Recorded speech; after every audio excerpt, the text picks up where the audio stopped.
कष्टाने करो तर आम्ही जीवन बदलणार, शिक्षणाने जीव पण राहणीमानाने बदलणार. त्या सगळ्या गोष्टींच्यासाठी आपण प्रयत्नशील राहू. मोदी साहब के नेतृत्व में ही लोकसभा हो या आगे वाले चुनाव हो, जो चुनाव है उसके बारे में हम साथ साथ जाना चाहते हैं. Of course is strengthening the party and building a very good and a strong organization and serving the people of the nation.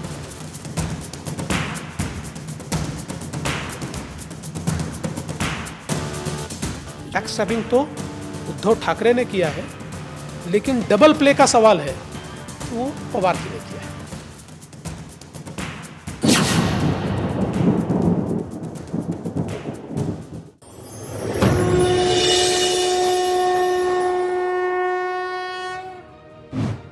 मैं समय हूं और आज भी मैं महाराष्ट्र के सियासी गलियारे में बैठा भविष्य की आहट सुन रहा हूं.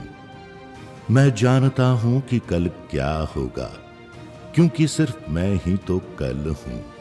आज हूं, फिर कल हूं, लेकिन मैं ये किसी को बता नहीं सकता.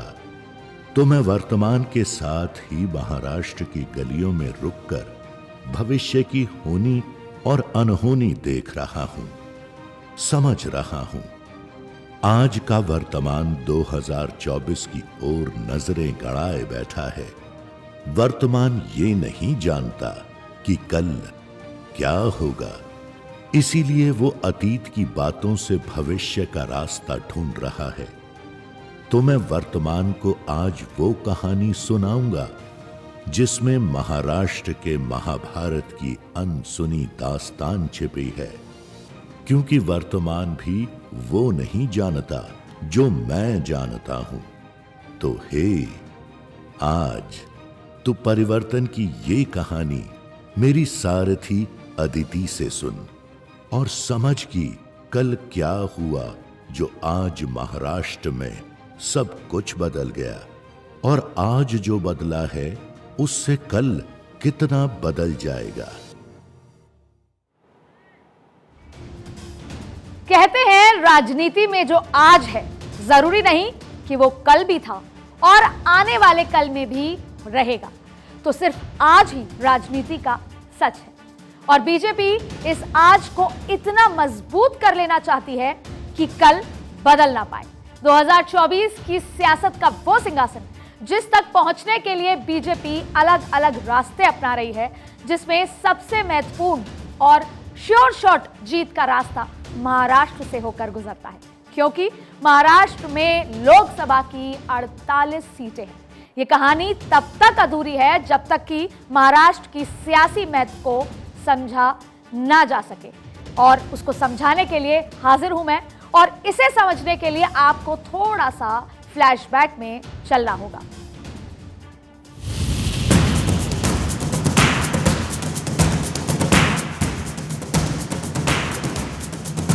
देवेंद्र गंगाधरराव फडणवीस.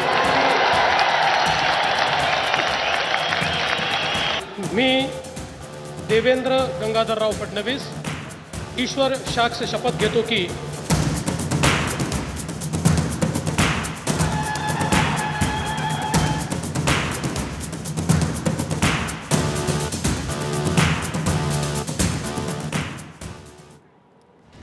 ये तस्वीर 2014 की है.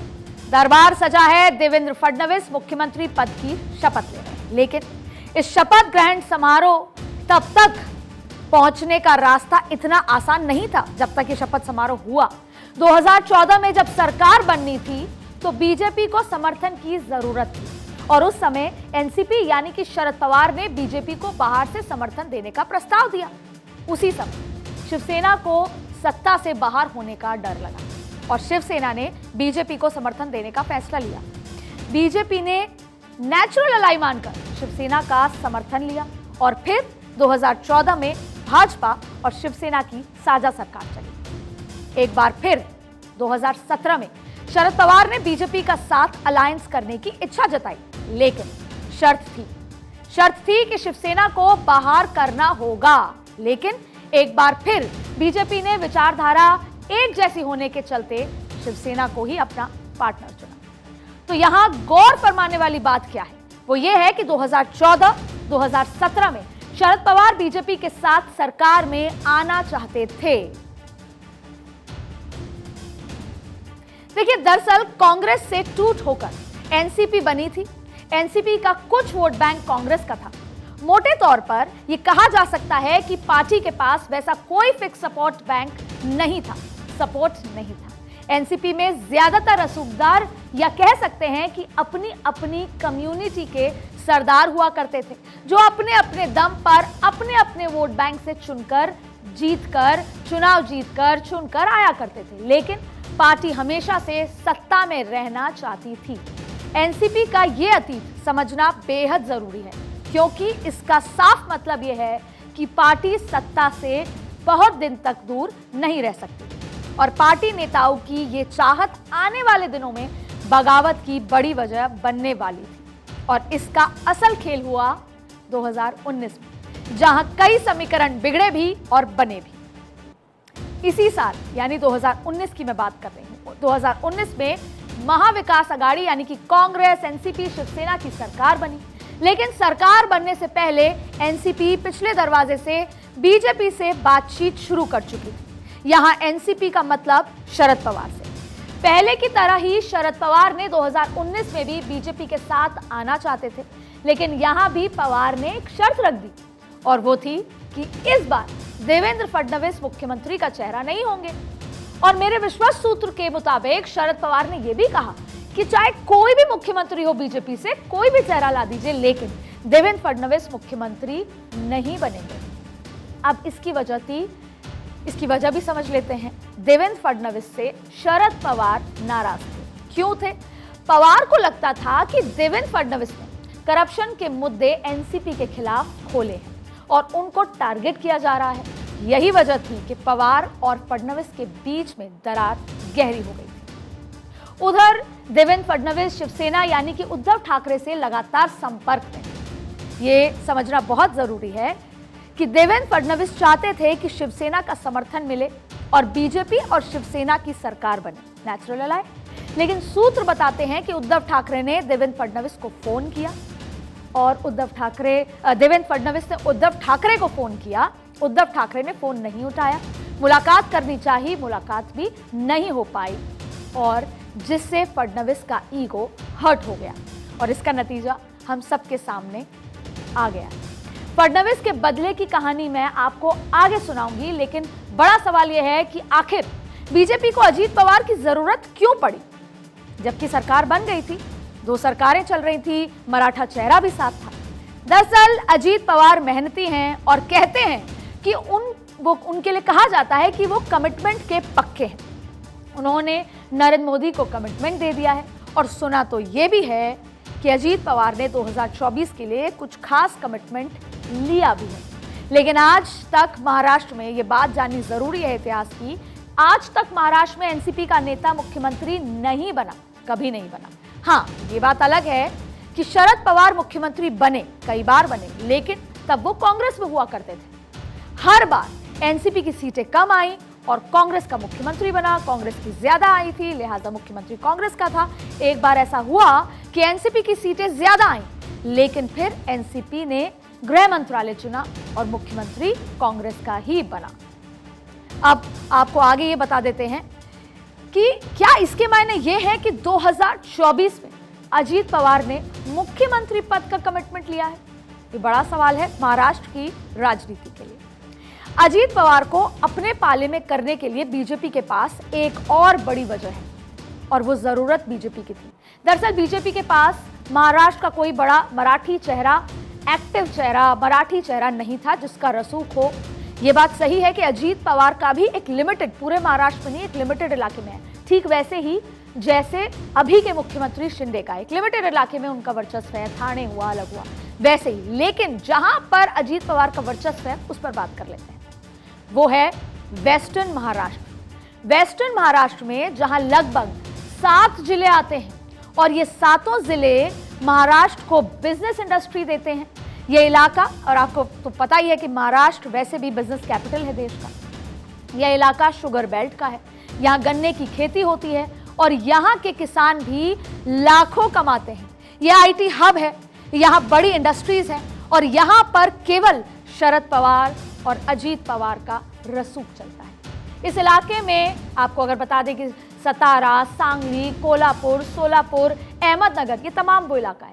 तो जहां की सीटें, वहां पर एंट्री भाजपा की कभी नहीं हो सकती थी जब तक कि अजीत पवार उनके पाले में नहीं। यहां भाजपा को एंट्री करने के लिए अजीत पवार की जरूरत है। ये इलाका एनसीपी का गढ़ इसलिए भी रहा क्योंकि यहां पर कोऑपरेटिव सेक्टर में इंडस्ट्री खोली गई, एजुकेशनल हब खोले गए, एजुकेशनल इंस्टीट्यूट खोले गए, शुगर मिल खुली और ये सभी इलाका एनसीपी का वोट बैंक बन गया। और छोटे छोटे कोऑपरेटिव बैंक जो बैंक हैं उस पर भी एनसीपी का कब्जा रहा करता था। अब देखिए, वेस्टर्न महाराष्ट्र के अलावा इन सीटों पर अजीत पवार की ताकत है। आपको वो भी बता देते हैं कि किसको जिताना है, इसमें उनकी भूमिका अहम होगी। अहमदनगर, उस्मानाबाद, अमरावती में अजीत पवार की ताकत है। इसके अलावा अजीत पवार के साथ जो नेता आए हैं वो अपने क्षेत्र में बाहुबली हैं। छगन भुजबल नासिक, प्रफुल्ल पटेल भंडारा, गोंदिया और सुनील ताटकर रायगढ़ से हैं। धनंजय मुंडे बीड से हैं। ये तमाम दिग्गज हैं अपने अपने इलाकों के और ये सारा वोट बैंक बीजेपी के साथ जा रहा है। हाँ, ये बात भी आपको आगे बताएंगे कि वो वोट बैंक जो एनसीपी का बीजेपी के साथ जाने से छिटक गया है, एनसीपी का वोट बैंक, उस वोट बैंक को जो हो सकता है कि अपनी घर वापसी कांग्रेस के साथ कर ले, वो वोट बैंक को रोकने के लिए बीजेपी की क्या रणनीति है, अगर संक्षिप्त में बताया जाए तो पहला बीआरएस और दूसरा कांग्रेस पे टूट। लेकिन फिलहाल आपको अभी बताते हैं कि अजीत पवार, जाहिर है कि बीजेपी के लिए लोकसभा चुनाव के दौरान अजीत पवार बड़े मददगार साबित होते, जो हमने तमाम आपको बात बताई है। और बीजेपी 2024 के लिए कितनी ज्यादा मेहनत और फोकस्ड है ये हम रोज देखते हैं, जिस तरीके से बैठकें हो रही हैं, जिस तरीके से टारगेट फिक्स हो रहे हैं। लेकिन लोकसभा चुनाव में अभी वक्त था, तो सवाल ये भी यहां पर उठता है कि अजीत पवार को इतनी जल्दी क्यों थी कि वो अपने लोगों को साथ लेकर बीजेपी की सरकार में शामिल हो गए। वो इसलिए थी कि ठाकरे और कांग्रेस के साथ लोकसभा सीट शेयरिंग पर इसी हफ्ते मीटिंग होने वाली थी। उद्धव ठाकरे ने एनसीपी पर दबाव बनाया था कि जल्द से जल्द सीट शेयरिंग की जाए। अगर सीट शेयरिंग होती तो फिर अजीत पवार को अपने लोगों के साथ पार्टी से निकलना मुश्किल हो जाता। इसीलिए सीट शेयरिंग से पहले ही अजीत पवार बाहर निकले। और दूसरी तरफ विपक्षी दलों का अभी अगली मीटिंग में कॉमन मिनिमम प्रोग्राम बनने वाला था। उसमें प्रफुल्ल पटेल शामिल हो जाते तो फिर वापस बीजेपी के साथ जाना मौका हाथ से गंवाने जैसा होता। अब विपक्षी पार्टियों की अगली मीटिंग में एनसीपी कमजोर हो गई और विपक्ष भी कमजोर हो गया है। विपक्ष उस चक्रव्यूह में फंस गया है और सबकी नजरें शरद पवार पर हैं। उन शरद पवार पर जो अभी अपने बचे कुछ नेताओं के साथ बैठक कर रहे हैं। भले ही शरद पवार जब पहुंचे या सुप्रिया सुले ने अपील करी तो ढोल नगाड़े बज रहे थे, शक्ति प्रदर्शन हो रहा था, लेकिन बैठक के अंदर कितना शक्ति प्रदर्शन हो पाता है ये कुछ देर में आपके सामने आ जाएगा। यानी अजीत पवार को साध कर बीजेपी को बड़ा मराठी चेहरा मिल गया, मराठी वोट बैंक तक पहुंचने का एक्सेस मिल गया और साथ ही वेस्टर्न महाराष्ट्र में एंट्री हो गई। पुणे, बारामती, कोल्हापुर, सोलापुर, माधाशिरूर, मावल, सितारा, सांगल और हटकांगले सीटों पर असर दिखने का मौका भी मिल गया। बहुत बड़ी बात है भारतीय जनता पार्टी के लिए, जहां उनका वोट बैंक नहीं था वहां पर एंट्री होना। आपने देखा जम्मू कश्मीर और तमाम ऐसे राज्य जहां पर उनका वोट बैंक नहीं था, लेकिन धीरे धीरे पार्टियों के साथ गठबंधन करने के बाद उन्होंने जो अपना संगठन फैलाया, चाहे फिर वो आंध्रा की बात हो, तेलंगाना की भी बात हो। और यही वजह है कि बीजेपी अब थोड़ी निश्चिंत है और 2024 में जीत के लिए आश्वस्त होती दिखने लगी। जबकि सूत्र बताते हैं कि बीजेपी ने एक सर्वे किया, ये बहुत महत्वपूर्ण बात है जिसकी वजह से बीजेपी एक्शन में आई। सर्वे किया जो कहता है कि फिलहाल महाराष्ट्र में 48 सीटें हैं लोकसभा की और उसमें से सर्वे में यह कहा गया कि भाजपा और शिंदे मिलाकर, जो शिंदे वाली शिवसेना है वो मिलाकर केवल 22 सीटें जीत रही है। यानी कि जबकि 2019 में बीजेपी ने गठबंधन के साथ मिलकर 48 में से 41 सीटें जीत ली थी। और इसका साफ मतलब यह है कि बीजेपी गठबंधन को 21 सीटों का नुकसान का डर था। और जब सर्वे हुआ तो यह सामने आया कि 21 सीटों की नुकसान नजर आ रहा है। इतना ही नहीं, सर्वे में यह भी सामने आया कि महाविकास अघाड़ी अगर साथ में चुनाव लड़े तो बीजेपी के लिए परेशानी हो सकती है, जैसे कि नागपुर में विधान परिषद के चुनाव में हुआ और बीजेपी को हार का सामना करना पड़ा। पुणे उपचुनाव में भी बीजेपी की हार इसीलिए हुई। लिहाजा बीजेपी के लिए MVA यानी कि जो गठबंधन था महाविकास अघाड़ी का, उसे तोड़ना जरूरी था। और शिवसेना में टूट के बाद, और देखिए कितना खास, 2 जुलाई पिछले साल सरकार बनी शिंदे और देवेंद्र फडणवीस की, शिवसेना टूट गई थी। 1 साल के अंदर एनसीपी को तोड़ दिया है। अब शिवसेना में टूट के बाद बीजेपी के लिए सबसे कमजोर कड़ी एनसीपी थी, क्योंकि पार्टी के कई विधायक पहले से ही बीजेपी के साथ सरकार में शामिल होना चाहते हैं, इच्छा जता रहे थे। और यहां तक कि अभी भी जो शिवसेना के साथ हैं, यहां तक कि पार्टी चीफ सूत्र बताते हैं कि उनका भी मन अभी बीजेपी में ही लगा हुआ है। हालांकि उनकी अजीत पवार से नहीं बनती, लेकिन फिर भी वो चाहते हैं कि वो बीजेपी के साथ शामिल। अब एक बार एनसीपी को लेकर बीजेपी की तैयारी पुख्ता हुई तो फिर प्लान पूरा करने का फैसला कर लिया। सूत्रों के मुताबिक एनसीपी में फूट की पटकथा शुक्रवार यानी 30 जून को लिखी जा चुकी थी। अजीत पवार ने नेता प्रतिपक्ष का पद छोड़ दिया। इसके बाद उन्होंने स्पीकर को एक चिट्ठी सौंपी जिसमें एनसीपी विधायक के दरख्वास्त थी। इस चिट्ठी में आपको बता दें कि जब वो चिट्ठी सौंपी गई तो तमाम उन विधायकों के दस्तखत भी उसमें मौजूद थे। इस चिट्ठी में जयंत पाटिल की जगह अजीत पवार को एनसीपी विधायक दल का नेता नियुक्त करने की बात की गई थी। ये वही हैं जिनकी हम बात कर रहे थे, ये वही विधायक दल के नेता जो जयंत पाटिल, जो अभी फिलहाल मनी मन बीजेपी के साथ जाने के सपने देख रहे हैं। तो ये कहा गया कि अजीत पवार को एनसीपी विधायक दल का नेता नियुक्त करने की बात की गई उस चिट्ठी में। और इस लेटर के आधार पर अजीत पवार ने विधायक दल के नेता के तौर पर राज्यपाल को चिट्ठी लिखकर शिंदे सरकार के समर्थन की बात कही और जिसके बाद शपथ ग्रहण का आयोजन हुआ। सूत्रों के मुताबिक पहले ये शपथ ग्रहण 3 तारीख यानी सोमवार को होना था, लेकिन इसकी भनक बड़े चाचा यानी चाचा पवार को लग गई और जिसके बाद आनन फानन में शपथ ग्रहण रविवार को होने वाला था, उसका फैसला हुआ कि रविवार को किया जाए। अब बताया जा रहा है कि जिन एनसीपी विधायक ने मंत्री पद की शपथ ली वो पिछले 2 महीने से शरद पवार से मुलाकात कर रहे थे और बीजेपी शिंदे सरकार में शामिल होने की मांग भी कर रहे थे। लेकिन ये कहानी पूरी नहीं है। दरअसल ये पटकथा 28 तारीख को लिखी गई। ये पटकथा गुजरात की धरती पर लिखी गई जब अमित शाह राजकोट में मौजूद थे। बहुत खास बात है क्योंकि अक्सर हम कह रहे हैं कि ये पटकथा कब लिखी गई, पर असल तारीख आपको बताऊंगी और असल जगह बताऊंगी कि अमित शाह जब राजकोट में मौजूद थे तब ये पटकथा लिखी गई। और सूत्रों के मुताबिक एकनाथ शिंदे वहां गुवाहाटी के रास्ते पहुंचे जबकि देवेंद्र फडणवीस इंदौर के रास्ते। दोनों ने वहां अमित शाह को एनसीपी के भीतर चल रही खींचतान की जानकारी दी, तमाम प्लान एग्जीक्यूट करने का ग्रीन सिग्नल भी लिया और 29 जून को दिल्ली में तो बस दोनों गुप्त मीटिंग के जरिए आला कमान को प्लान का पुख्ता होने का कंफर्मेशन देने आए थे। अब यहाँ ये समझना भी जरूरी है कि इस फूट से बीजेपी को क्या मिला। सरकार के 9 साल के कार्यक्रम के जश्न के दौरान पार्टी के एक वरिष्ठ नेता ने कहा था कि भाजपा के लिए महाराष्ट्र और बिहार बेहद क्रिटिकल राज्य है 2024 के लिहाज से। क्यों, वो भी समझ लीजिए। महाराष्ट्र में लोकसभा की 48 सीटें हैं, बिहार में 40 और उत्तर प्रदेश में 80।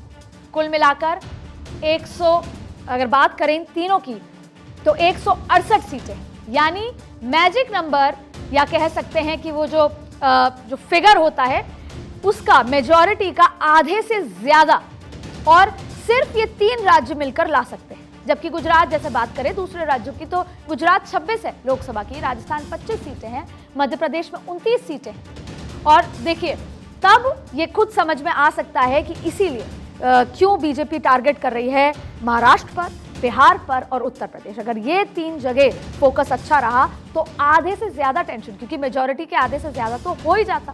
तो अब ये समझ सकते हैं कि भाजपा के लिए 2024 के रण के द्वार में महाराष्ट्र से होकर ये पूरा जो रण है, जो जीत है, वो महाराष्ट्र से होकर गुजरती है और इसीलिए महाराष्ट्र में सियासी सर्जरी वक्त की ज़रूरत बन गई थी।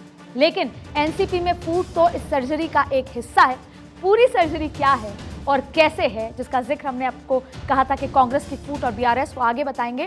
कैसे बीजेपी इसे पुख्ता करेगी, आपको पॉलिटिकल कॉरिडोर की अगली कड़ी में बताऊंगी। तब तक आप महाराष्ट्र में बदलते बनते सियासी समीकरण देखते रहिए, क्योंकि शरद पवार और मोहन भागवत की मुलाकात के मायने भी कम अहम नहीं है। तो इंतजार कीजिए कल तक, जब बगावत की कहानी का दूसरा सिरा खुलेगा। नमस्कार।